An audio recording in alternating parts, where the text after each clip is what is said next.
So hello guys, welcome back to my channel after a long time. आज blog নিয়ে এসেছি আপনাদের জন্য। আর আজকে ব্লগ শুরু হচ্ছে আপনাদের সাথে কলকাতা টু দীঘা ব্লগ। গোটা 2 বছরেও সময় হয়ে ওঠেনি ঘুরতে যাওয়ার, তাই সময় পার করে বেরিয়ে চললাম কলকাতা থেকে দীঘা পরিবারের সাথে। ভাই বোনরা কাজিনরা তার সঙ্গীকে নিয়ে বেরিয়ে পড়লাম কলকাতা থেকে দীঘা। সো পার্ক স্ট্রিট হয়ে আমরা চললাম হাওড়া স্টেশনের দিকে।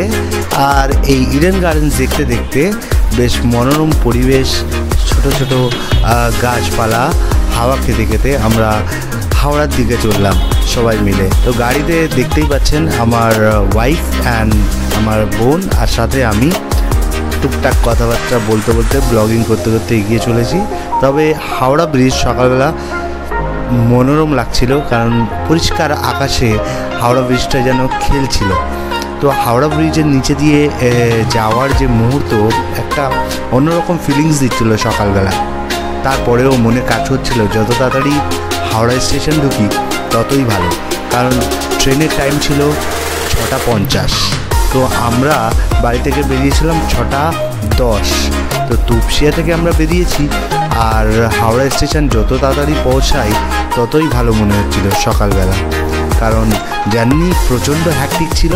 সেদিন ঈদের পরের বাজার ছিল, ঈদের 2 দিন পরে প্রচুর ভিড় ছিল স্টেশনে। এত ভিড় মাথা খারাপ হচ্ছিল। সাথে আমার বাচ্চাকে নিয়ে আমি চলালে হাঁটতে শুরু করলাম, আর সাথে আমার পরিবার ভাই বোনরা। স্টেশনে প্রচুর ভিড় ছিল ওই দিন, কারণ এত প্যাসেঞ্জার ছিল। 160 ওয়েটিংয়ে আমরা গেছি, আর কনফার্ম টিকিট যারা ছিল তারা তো সিট পেয়েছেই, আর আমরা সিট পাইনি। সুতরাং উপরে নিচে একটু অ্যাডজাস্ট করে আসলাম। তবে প্রচণ্ড কষ্ট হয়েছে এই 3-4 ঘন্টার জার্নি। সাথে অনেকজন হেল্প করাতে আমরা বসাতে পেরেছি মহিলাদের। হোটেলে ঢুকতেই ফের শুরু করে দিলাম ব্লগিং, আর সাথে আমার ওয়াইফ। যদিও এটা আমাদের প্রথম জার্নি ছিল, তার সাথে আমার বেবিকে নিয়ে আমরা বেরিয়েছি। সো যতটা ট্যুরটা আনন্দ করা যায় সেটাই চেষ্টা করেছি আমরা নিজেদের মধ্যে। তবে হোটেলটা ঘুরে দেখে খুব ভালো লাগবে আপনাদের। হোটেল সরাঞ্জলি, আপনার ডেসক্রিপশন বক্সে নাম্বার দিয়ে দেবো। অনেক ভালো হোটেল, অনেক ভালো সার্ভিস। আর ভিডিওতে দেখতেই পাচ্ছেন যে রুমগুলো খুব পরিপাটিভাবে সাজানো, আর সাথে এসি রুম ছিল, টিভি ছিল, অ্যান্ড একটা কভার ছিল। আর খুব পরিপাটিভাবে সাজানো, বাথরুমটাও খুবই সুন্দর ছিল। আর আপনাদের খুব ভালো লাগবে এখানে থাকলে। আমি রিকমেন্ড করব, 5 স্টার রিকমেন্ড করব এই হোটেলকে, হোটেল সরাঞ্জলি। ডেসক্রিপশন বক্সে পুরো আপনার ডিটেলস দিয়ে দেবো। আর সাথে একটা ব্যালকনিও পাবেন, যেখান থেকে আপনি বাইরের ভিউ দেখতে পাবেন।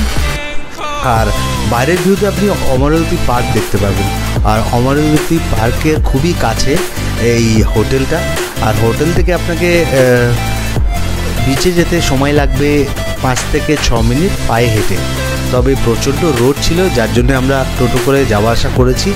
এত রোদে হাঁটা সম্ভব হচ্ছিল না। তবে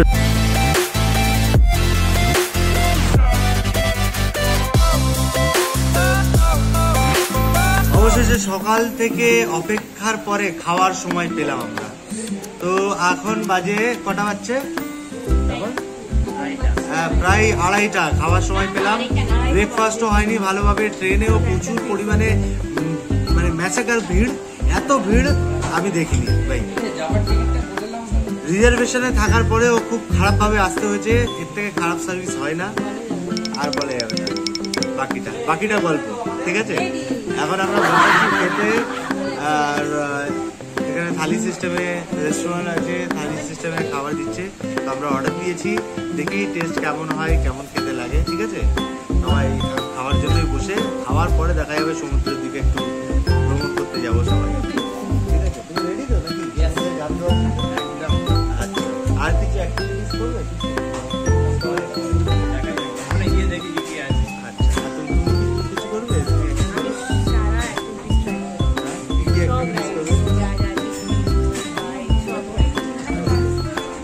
দেখা যাক কে কতটা পকেটের জন্য এসছে। হ্যাঁ, তো রাইডস করে আমিও দেখবো। আমি তো ভাই 2-1টা চড়বো। হ্যাঁ, তো লেটস সি।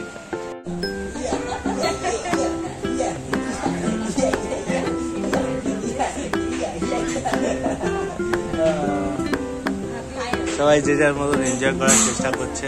এদিকে দেখো আমার ভাগনা বল নিয়ে খেলা করছে খাওয়ার সময়। এই কি খাবে মোসাদ্দিক? বিরিয়ানি খাবে? আর কি খাবে? আর কি খাবে বলো? এদিকে ক্যামেরার দিকে বলো কি খাবে?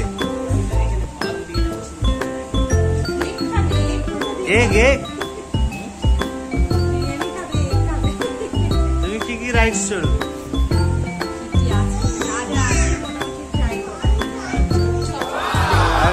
আপনি কি ট্রাই বাচ্চা ধরবেন তাই তো? মানে সবার বাচ্চা ধরে দাঁড়িয়ে থাকবেন তাহলে? যখন রাইড চলবে তখন যদি কোনো বাচ্চা ধরে দাঁড়ায় থাকেন মানে জলে নামবে? হ্যাঁ, কিন্তু পানিতে অবশ্যই। আচ্ছা, আরে গুল্লু? আচ্ছা, সব রাইডস চলবে। এই যে এমন একটা মানুষ প্রত্যেক মাসে 4 বার করে আসে, তাও আবার চড়বে সব রাইড। আচ্ছা, বেচারা নেই খাওয়া দাওয়া, বিনা টেনশনে পা তুলে ঘুমিয়ে পড়েছে। ভালো হয়েছে, ঘুমিয়েছে, আমরা ভালোভাবে খেতে পারবো। তবে চলে এলো চিকেন থালি, দেখতেই পাচ্ছেন কিভাবে সুসজ্জিত। আর তার সাথে এখানে ভেজিটেবলস আছে, সম্ভবত পালং শাক আর আলু পোস্ত উইথ পাঁপড়।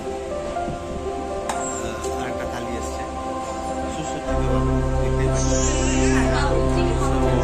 এটা চিকেন থালি, এখানে রেস্টুরেন্টের স্পেশাল।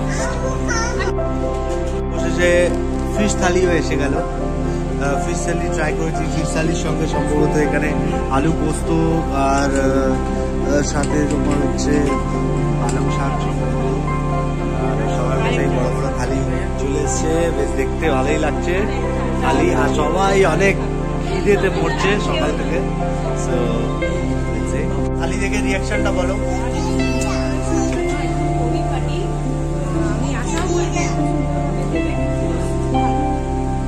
কেমন লাগছে দেখে?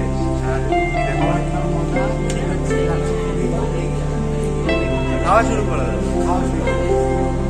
সম্রাট, খাওয়াটা কি দেখে কি মনে হচ্ছে? ঠিক হবে তো? আচ্ছা, খেয়ে নাও।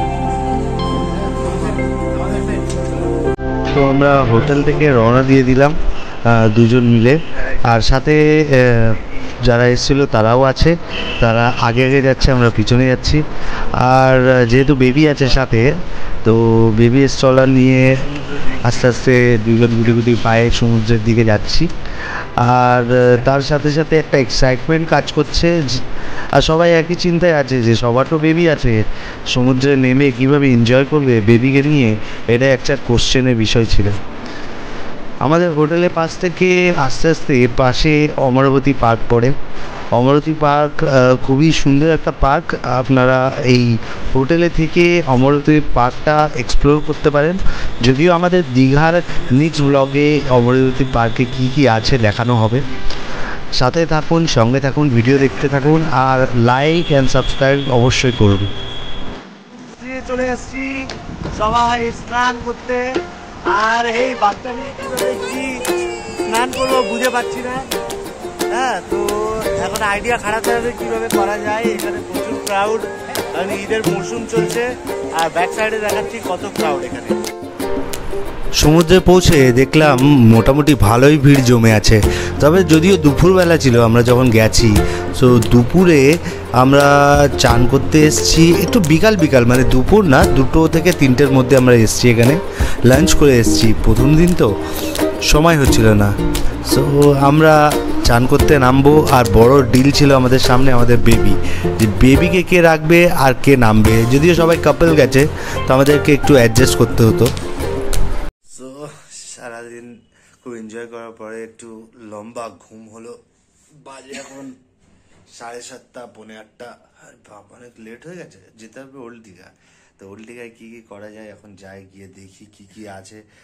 আর সমুদ্রের ঢেউ আমাদের জন্য অপেক্ষা করছে কিনা সেটাও সন্দেহ। আমরা একটু কুড়ে মানুষ, যদিও দেখি, যাই, সাথে থাকুন। সন্ধ্যার সময় আমরা এলাম ওল্ড দীঘা। ওল্ড দীঘাতে এসে আমরা ওল্ড দীঘার মাছের বাজারে চলে গেলাম ডিরেক্ট। তো মাছের বাজারে গিয়ে আমরা মাছ খুঁজতে লাগলাম, যে রূপচাঁদা মাছ যাকে পমফ্রেট বলে, সেটা ভেজে খাওয়ার ইচ্ছা ছিল।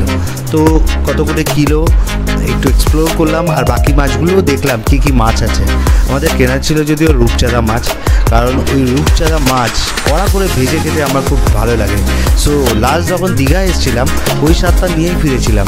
সো সেই জন্য আমরা চলে আসলাম একটা রাঁধুনির কাছে, যেখানে এরা খুব সুন্দর করে মাছ ভেজে দেয়। এদের কাছে আপনি রান্নাও করতে দিতে পারেন, মাংস কিনে এরা রান্না করেও দেয়। সো এই ব্লগটা এই পর্যন্ত থাকলো, আবার বাকি নেক্সট ব্লগে দেখানো হবে। সো সাথে থাকুন।